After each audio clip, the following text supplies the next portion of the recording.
Hi guys! So for today's vlog, ito na naman tayo sa Monday. Pero syempre, ayan, good vibes tayo. Kaya nakangiti tayo para naman magandang ating araw. At i-reveal ko lang sa inyo kung magkano yung water bill namin. Hindi ito monthly guys. So every 2 months dumadating yung water bill namin. Kaya ganyan siya kalaki. So ganyan siya guys. At ito naman ang ating breakfast for today. May natira kaming chicken tortilla galing sa Starbucks. So, ayan, ipapakita ko sa inyo. Medyo nahihirapan akong ilabas dahil isang kamay lang yung gamit ko. Dahil nga yung kabilang kamay ko ay hawak ko yung ating camera. So, ayan, chicken and cheese hot tortilla. So, iinitin natin yan sa microwave.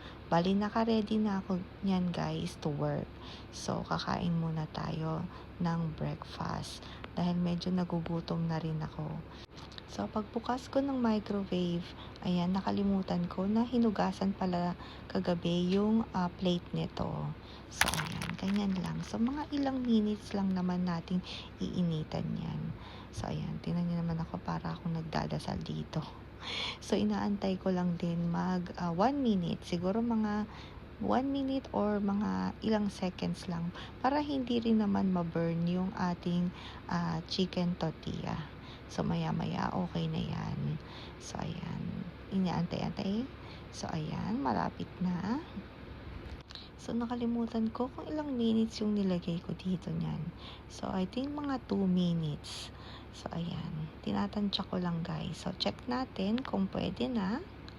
Pag hindi, so initin pa rin natin ulit. So, ayan. Siguro mga ilang seconds or baka extra 1 minute. Kasi nga, chicken tortilla ito. Ayan. So, malamig pa kasi nga galing sa ref. So, ayan. And then, ayan. Mukha naman nagugutom na ako nito at inaantok pa. Pero syempre, magkakape tayo bago tayo pumasok sa work. So, ayan. Tingnan niyo naman ako guys. Hindi ko alam kung tulog ako nito. So, ayan. Antay-antay lang dahil nga maaga pa rin naman yan guys eh. Kaya hindi tayo lagi nagmamadali. Dahil tansya ko naman yung oras natin. So, ayan. O, diba? Mukhang naiinip na rin ako nung time na yan. So, ayan. Ready ng ating chicken tortilla. So, kakain na tayo. So, ayan. Check ko kung pati yung mismong chicken ay mainit na. So, ayan. So, pakita ko sa inyo yung itsura niya. Ayan, ang ating chicken and cheese hot tortilla. So, kakain na tayo. Syempre, with coffee. Ayan. So, nakatimpla na rin ako ng coffee niyan, guys. So, ayan. Ang sarap pa rin siya kahit na leftover lang galing sa Starbucks kahapon. So, ayan. Dahil nga napadami yung order ni G-Style kahapon. So, ayan. And then, ayan ang ating coffee. Syempre, hindi pwedeng walang coffee. So, ayan. Comment down below kung nakakain na kayo nitong chicken and cheese hot tortilla at kung nagustuhan ninyo. So, ayan. Dahil ako, gusto ko talaga din. Dahil nga mahilig din ako sa chicken. So, ayan. Dahil yun nga. And then, after nyan, papasok na tayo sa work. So, magti-train lang tayo today. So, punta na tayo sa train station. So, syempre, same way pa rin. At, ayan. Wala masyadong sasakyan on the way sa train station. At kita din dito yung train station. Ayan, yung train track. So, ayan. Pero syempre, wala pang train. So, ayan, lakad na tayo. At sa kaliwa ko, dyan ako dati din nagpa-park. Nung hindi pa ako masyadong sanay mag-park dun sa tapat ng bahay namin. At dumaan ako dito kasi nga hinahanap ko dito yung brown sugar dahil nga nagki-crave ako ng taho dahil nga nakabili na tayo ng tofu at may nakita ako sa social media na meron siyang instant na brown sugar. So hinahanap ko kung saan pwedeng bumili noon dahil nga konti lang siya, para siyang nasa maliit na bottle. Ayan.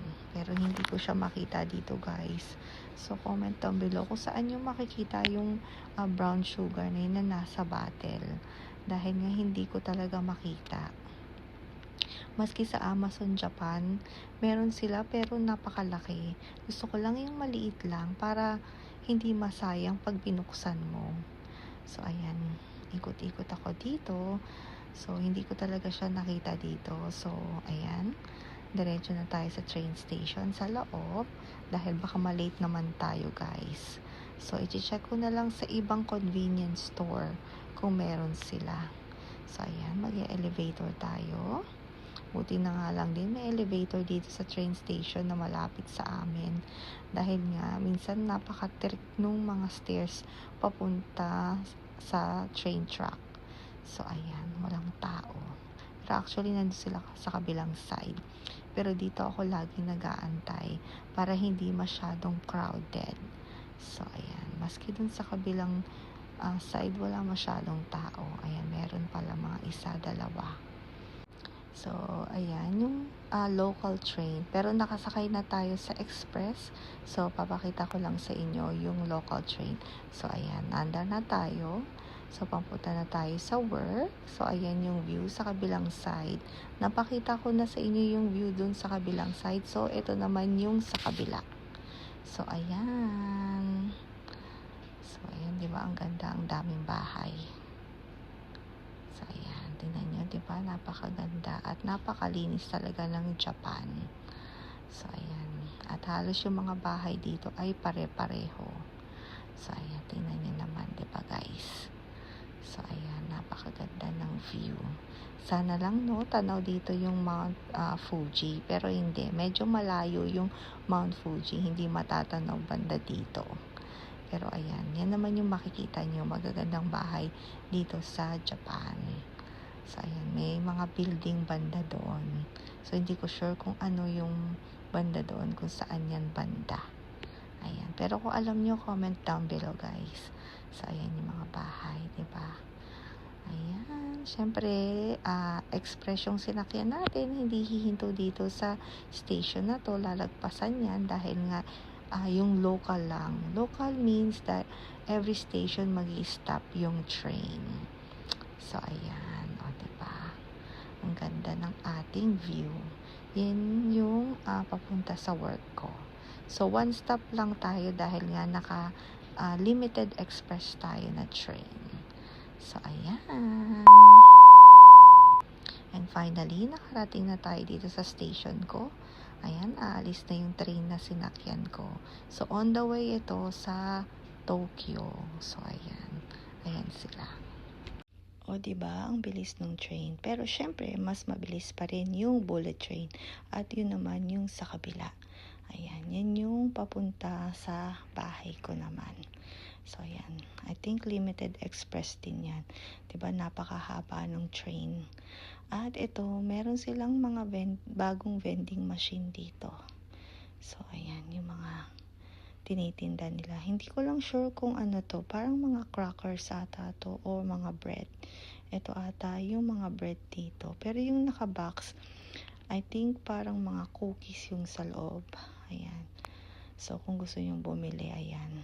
Pwede kayong bumili dyan gamit ang inyong cash or card. So, ayan, lalabas na tayo sa train station. And natapos na naman ang ating 8 to 9 hours na work. Syempre, uuwi na tayo. Dahil pagod na naman ako. And then, uuwi, magdi-dinner, and then mag-e-edit ng videos, and then matutulog na. So, ayan yung ramen place ulit at yung Family Mart. Ayan. So, nung gabing to, parang napaka-busy ng daan. So, nakikita nyo naman ang dami-daming sasakyan. So, ayan. At hindi siya laging nakastop yung traffic light. So, dire-diretso lang din tayo. So, ayan. Pero, syempre, sumusunod din tayo sa speed limit para hindi naman tayo ma-aksidente at mahuli ng police. So, ayan. Let's go.